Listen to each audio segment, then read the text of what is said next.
வணக்கம். நம்முடைய யூடியூப்பை தொடர்ந்து பார்த்து வருகின்ற நண்பர்கள் வாழ்த்துகிறார்கள், வரவேற்கிறார்கள், நிறைய வினாக்களையும் தொடுக்கிறார்கள். அதில் ஒருவர் கேட்டிருக்கிறாரு, மாணிக்க வாசகருடைய பாடல் ஒன்றை சொல்லி அதனுடைய விளக்கத்தை சொல்லுமாறு கேட்டிருக்கிறார். பொதுவாக ஒரு வார்த்தை சொல்லுவோம், கடவுள் மனிதனுக்கு சொன்ன நூல் பகவத்கீதை, மனிதன் கடவுளுக்கு சொன்ன நூல் திருவாசகம், மனிதன் மனிதனுக்கு சொல்ல நூல் திருக்குறள் என்று சொல்வது வழக்கம். சிவபெருமானே விரும்பி கேட்குமாறு சொல்லப்பட்டது திருவாசகம் என்று சொல்லுவோம். அந்த திருவாசகத்தை பாடிய மாணிக்க வாசகர் பிறந்த ஊர் மதுரைக்கு அருகிலே இருக்கக்கூடிய திருவாதவூர். அவர் அரிமர்த்தன பாண்டியனிடத்திலே மந்திரியாகவும் இருந்தார். குதிரை வாங்குவதற்காக கொடுத்த பணத்தை அவர் கொண்டு சென்று அங்கே எம்பெருமானுடைய அருளை பெற்றதால் அந்த பணத்தில் கோவில் கட்டிவிட்டார். திருப்பெருந்துறை என்கின்ற இடத்திலே இன்றைக்கும் அந்த கோவில் இருப்பதை பார்க்கிறோம். அதன் காரணமாக மன்னனால் தண்டிக்கப்பட்டார். அவரை காப்பாற்ற எம்பெருமான் வந்து சேர்ந்தார். பிறம்படிப்பட்ட அவரை காப்பாற்ற இவர் பிறம்படி பெற்று கொண்டார் சிவபெருமான். பின்னர் மணிவாசக பெருமான் தன்னுடைய அரசியல் வாழ்வை துறந்து ஆன்மீக வாழ்வுக்குள் நுழைந்து எல்லா இடங்களுக்கும் சென்று எம்பெருமானுடைய புகழை பாடி வருகிறார். திருவாசகத்துக்கு உருகாதார் ஒரு வாசகத்துக்கு உருகார் என்று சொல்லுவோம். அவர் பாடியதுதான் திருவம்பாவை.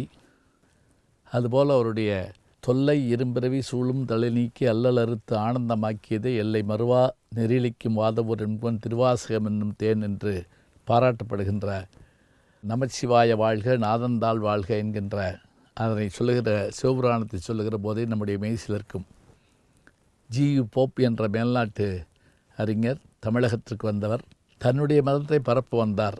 ஆனால் திருவாசகத்தால் ஈர்க்கப்பட்டு 80வது வயதில் அதை ஆங்கிலத்திலும் மொழிபெயர்த்தார் என்று சொன்னால் அத்தகைய பெருமை மிகுந்த அந்த நூல் திருவாசகம். அதில் வருகின்ற பாடல் அப்படியான பெருமையுடையது. இசைஞானி இளையராஜா அவர்கள் திருவாசகத்திற்கு அற்புதமான ஒரு இசையை அமைத்திருக்கிறார். இந்த நூற்றாண்டில் அது ஒரு பெரிய சிறப்பு. சரி, நம்முடைய அன்பர் கேட்ட கேள்விக்கு வருவோம். அதிலே அவர் ஒரு பாடல் வரியை சொல்லுகிறார். தந்தது உந்தனை கொண்டது எந்தனை சங்கரா ஆர்கொலோ சதுரர் அந்தமொன்றில்லா ஆனந்தம் பெற்றேன் யாது நீ பெற்றதொன்று என்பால் சிந்தையே கோயில் கொண்ட எம்பெருமான் திருப்பெருந்துறையுரை சிவனே எந்தையே ஈசா உடலிடம் கொண்டாய் யான் இதற்கு இளன் ஓர் கைமாறே. இந்த பாடல் வரியில் வர்ற செய்தி என்ன என்றால், எம்பெருமானே, நான் என்னை கொடுத்து உன்னை பெற்றுக்கொண்டேன். இது இப்படி வச்சுக்கங்களேன். ஔவையார் விநாயக பெருமானிடத்தில் கேட்கிறப்ப, பாலும் தெளிதேனும் பாகும் பருப்பும் இவை நாளும் கலந்துனக்கு நான் தருவேன். கோலம் செய் துங்கக் கரிமுகத்து தூமணியே நீ எனக்கு சங்கத்தமிழ் 3 தா. நான் உனக்கு 4 தருவேன், நீ எனக்கு 3 தந்தா போதும். இப்படியெல்லாம் இறைவன்கிட்ட கேட்குறது வழக்கம். இங்கே மாணிக்க வாசகர் இடத்துல என்ன சொல்கிறாரு, எம்பெருமானே, எதுக்கும் உதவாத நான் என்னையை கொடுத்தேன். ஆனால் இந்த உலகத்தையே காக்கக்கூடிய, படைக்கக்கூடிய, அழிக்கக்கூடிய ஆற்றல் கொண்ட உன்னை பெற்றுக்கொண்டேன். பயன்படாத எண்ணெய் கொடுத்து, செல்லாத நோட்டை கொடுத்து, தங்கத்தை பொன்னை பொருளை பெற்றுக்கொள்வதைப் போல என்னை கொடுத்தேன், உன்னை பெற்றுக்கொண்டேன். அப்படி பார்த்தா நான் தான் பெரிய ஆளோ அப்படிங்கிற மாதிரி எனக்கு தோணுது. அது எவ்வளோ அழகாக சொல்கிறாரு பாருங்க. அது மட்டும் இல்லைங்க, திருவாசகத்தை படிக்கிற போதெல்லாம் கண்கள் கலங்கும் நெக்குருகும்பாங்க. சிவபிரகாச சுவாமிகள் கூட அதை பற்றி சொல்லுகிற போது, திருவாசகத்தை வாசிக்கிற போது கண்கள் தொடுமணற்கேணியின் சுரந்து நீர் சொரிய அப்படிம்பார். மணல் கிணத்துல தண்ணி இப்படி தொண்டோன்னு தண்ணி வர்ற மாதிரி படிக்க படிக்க கண்ணில் தண்ணீர் வருமா. அது உண்மையும் கூட. அதனால தான் அழுதால் உன்னை பெறலாமே என்று மாணிக்க வாசகருடைய குரலில் நாம் கேட்குறோம். அதோடு மட்டும் இல்லை, அவர் பாடியக்கூடிய பல செய்திகளை பார்க்குறப்ப நமக்கு என்ன பெருமையாக இருக்குது அப்படின்னா, எல்லா வகையிலும் எல்லோரும் பார்வதற்கு ஏற்ற வகையிலே சொல்லியிருக்கிறார். பெண்களுக்கு, குழந்தைகளுக்கு, முதியோர்களுக்கு எல்லாருக்கும்.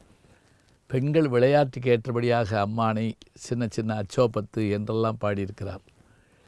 திணை துணை உள்ளதோர் பூவினில் தேனுண்ணாது நினைத்தொரும் காந்தொரும் பேசுந்தோர் எப்போதும் அனைத்து எலும்பு உள்நக ஆனந்தத்தேன் தெரியும் புனிப்புடையானுக்கே சென்றுதாய் கோத்தும்பி என்று கோத்தும்பி ஆகிய அந்த தும்பின்னா தேனிங்கிற அந்த வண்டு, தேனை உண்ணுகின்ற வண்டை பார்த்து பாடுகின்ற திணை துணை உள்ளதோர் பூ. சின்ன பூவா, திணையை காட்டிலும் சேர்ந்து அதில் போய் தேனுண்ணக்கூடிய பூவே உன்னிடத்திலே பேசுகிறேன்னு பேசுகிறார். இப்படியாக திருவாசகம் முழுவதும் படித்து பார்க்க வேண்டும் என்று சொன்னால் அதற்கு ஒரு ஆயுள் பத்தாது. எத்தனையோ செய்திகள் உண்டு. நல்ல செய்திகளை கேட்டதற்கு நன்றி. நல்ல செய்திகளை நாளும் சிந்திப்போம். நாளை சந்திப்போம். வணக்கம். அன்புக்குரிய யூடியூப் நேயர்களே, நீங்கள் இன்னும் என்னை நெருக்கமாக பின்தொடர வேண்டும் என்று சொன்னால் ட்விட்டர், இன்ஸ்டாகிராம், ஃபேஸ்புக் போன்ற சமூக வலைதளங்களில் பின்தொடர்ந்து வாருங்கள். நாம் முன்தொடர்ந்து செல்வோம்.